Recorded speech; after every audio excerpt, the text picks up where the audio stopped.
Sobre un got de plàstic i recolzat en una agulla hi tenim un tros de paper. El volem moure sense tocar-lo. Com? Wow, it's Mario!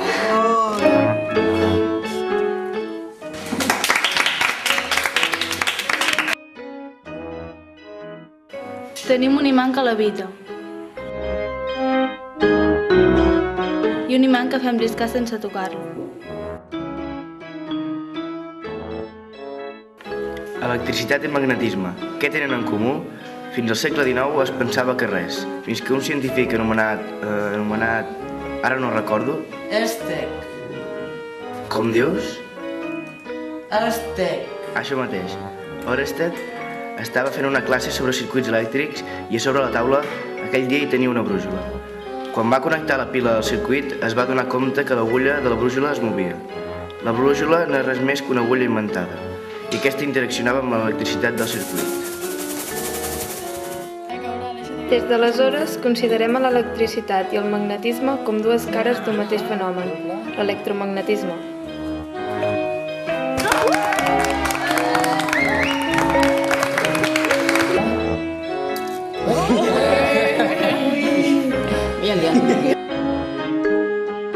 Tapem aquest tub de policarbonat i hi fem el buit.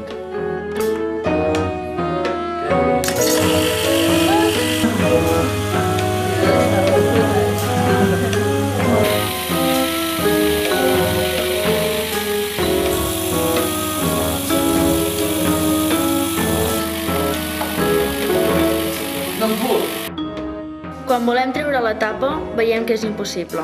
La pressió de l'aire ens ho impedeix.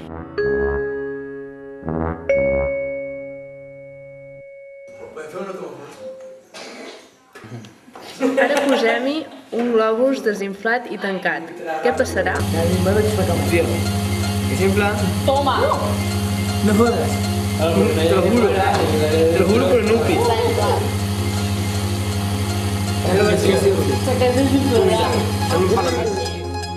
I també un guant desinflat i lligat. El poc aire de dins intenta sortir. Com que no pot, infla el guant i avança el globus.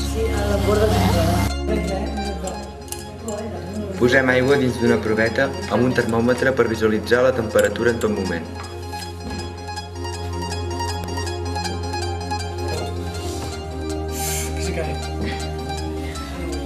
La tapa. Tornem a fer el buit.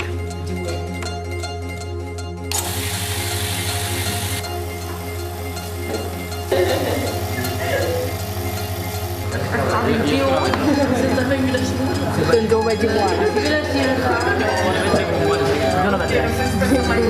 Està bullint? Està bullint? Con l'aigua també. Està a 21 graus. Hi ha el termòmetre. Vull dir la temperatura. I si li fiquem un ou? Que baixem molt la temperatura. No, jo crec que rebentaria. Per què avui? Però la temperatura no canvia.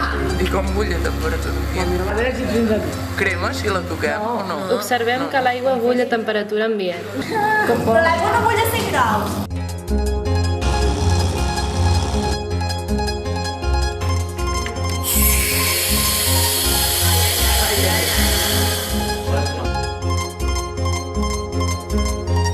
Si ara toquem la proveta veiem que...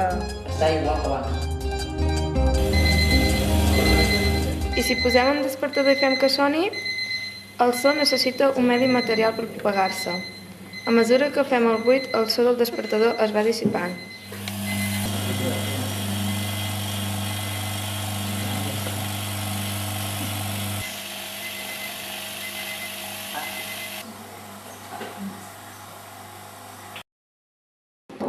Tenim un tros de paper i una femella. Els col·loquem sobre les bobines que ja hem vist anteriorment i fem passar corrent elèctric. Obtenim un electroimant. Què passarà si deixem anar el paper i la femella des d'una certa alçada? Repetim-ho a càmera lenta. La femella cau més ràpid que el tros de paper. I si fem el buit prèviament, què passarà?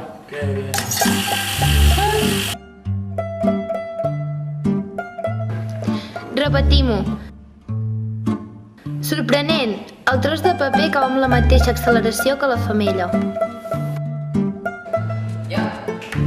Així doncs, l'acceleració amb què cau un objecte no depèn de la seva massa. Si rebreguem un dels fulls, continua tenint la mateixa massa. Però ara ha caigut més ràpid.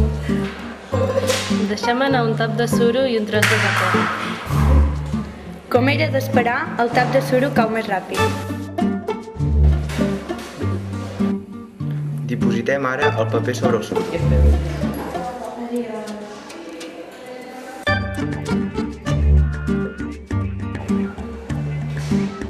El paper cau amb la mateixa acceleració que el tap de suro. Hem vist com un globus movia a distància un tros de paper. I com un imant ho levitava. Hem vist com l'electricitat feia moure una agulla d'una brúixola. I com un globus quedava enganxat a la pissarra. No hem pogut aixecar una tapa perquè la pressió de l'aire ens ho impedia. I hem vist com un guant semblava que s'inflava sol. Hem vist com l'aigua bullia a temperatura ambient. I com el so d'un despertador s'anava apagant. I no era per falta de piles. Hem vist caure un tros de paper amb la mateixa acceleració que ho feia una femella metàl·lica. I tot això que hem vist... És màgia?